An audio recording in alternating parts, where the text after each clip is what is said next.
Hi guys, my name's Debbie. If you don't know me, welcome to my channel or welcome back. So today's video is going to be a bit of a throwback tutorial with a much older palette. So I've got the Kristen Leanne collaboration with Urban Decay here. I think a fair few of you might have bought this one because it came out at a time when Urban Decay had been doing a lot of neutrals and then suddenly, bam, they brought out this colourful palette. And that's the inside if you're not familiar with it. I absolutely love the layout, doesn't worry me. It actually does spark my creativity a bit, the layout. I know it bothered a lot of people.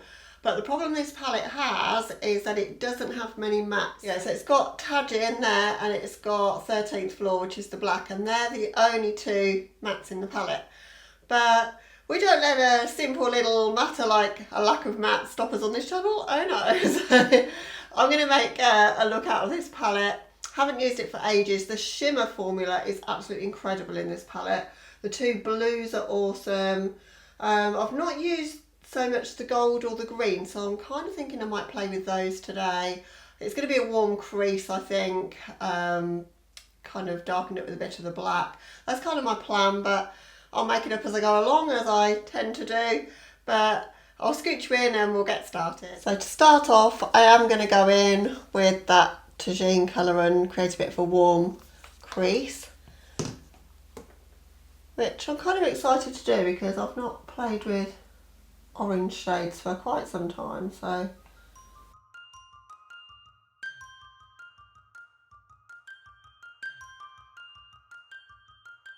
want to try and wing the shape out a little, but not like crazy winged out. Keep things a little bit more subtle today. You can remind me of that when I get to the end of the look, and it's probably not going to end up subtle because I don't really do subtle. But so I'm just using a angled brush, angled shader to do this.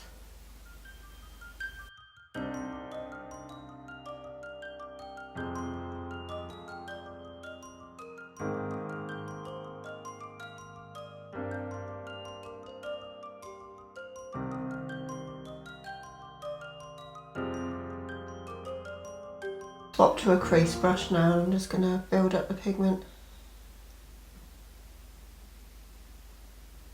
That's the thing I've noticed now. I've been using so many of my amazing indie brand formulas, and I go back to some of these mainstream brands, and this isn't a bad palette by any means, but it's not as pigmented as I'm used to straight off the bat. Having to build that up quite a bit, but that's okay.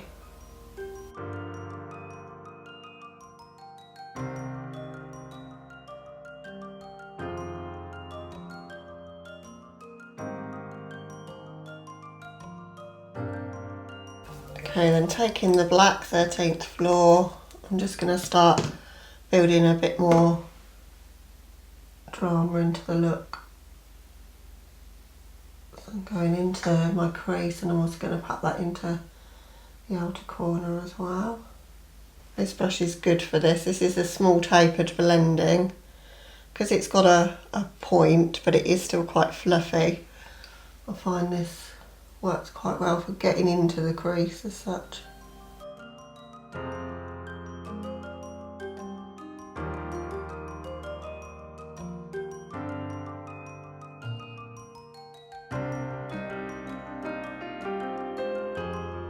I think whenever you've got a black in the palette, it doesn't matter what colours you've got, or if you've got a lightening shade and a deepening shade, so a white and a black ideally, you can do so much more. They don't have to be in the palette. I mean, we've all got these shades in other things anyway, but kind of handy when they are.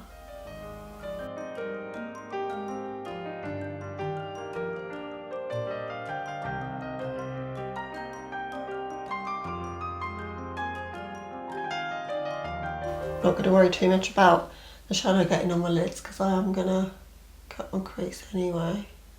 That black's quite nice because it's pigmented, but it's not too scary to work with. Like sometimes they can get out of control really quickly, so I don't think this one's too hard to work with. I'm just intensifying that orange because I think I've lost some of the orange. I'm going to still end up taking it pretty much to my brow. This is what I end up doing. I like to use this face.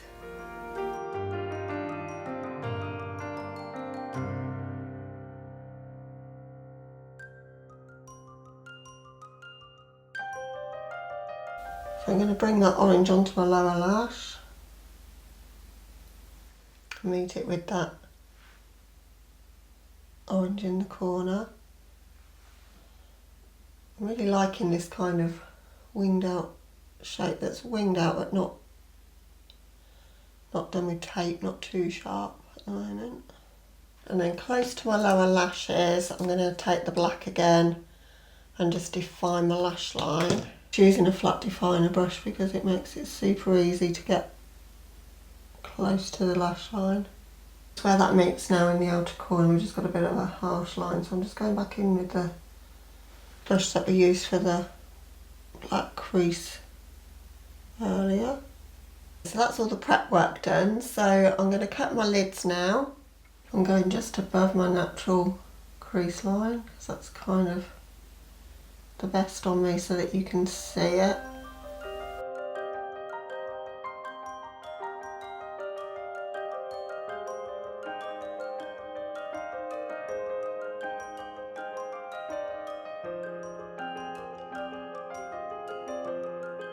So I think my plan is I'm going to go in with that gold on my lids. Don't think I've ever used that. And I'm going to use the green in my inner corners and wrap the green round.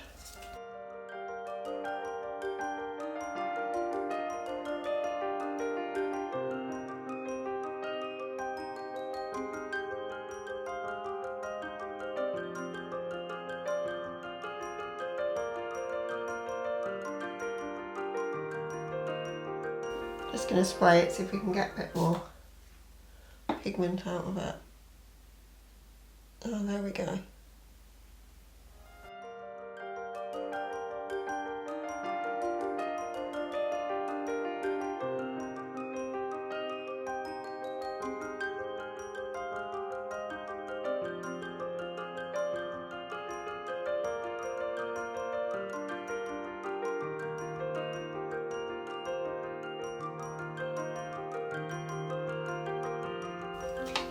Just where that gold meets the black in the inside, or the outer corner should I say, just going back in with the tagine shade.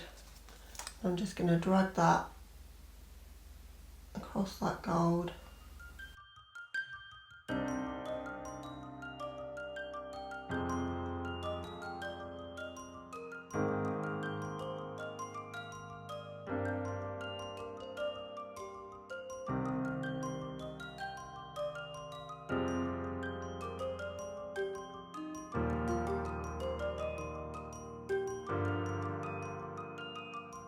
Excuse me if I'm looking a bit ultra glowy today. It's so warm in this beauty room today. It's like a muggy, kind of humid day outside. It's raining, but it's really warm. And as soon as I get in this beauty room, it's so small, and with all the lights on, I end up really, really warm. Anyway, it's taken a little while to get the look I was after, but we're getting there.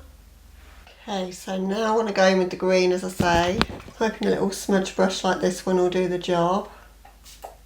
The shade's a bit crumbly, so I've sprayed that one.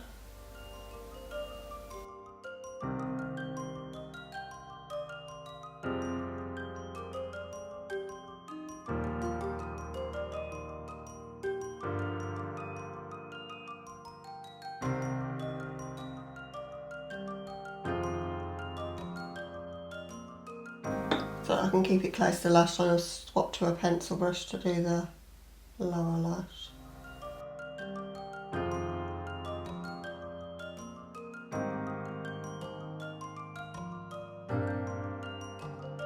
Okay, so that's the look so far, so I'm going to hop off camera, put something in my waterline, mascara, and choose a lip, and I'll be back with you for the finished look. Okay guys, so here's the finished look.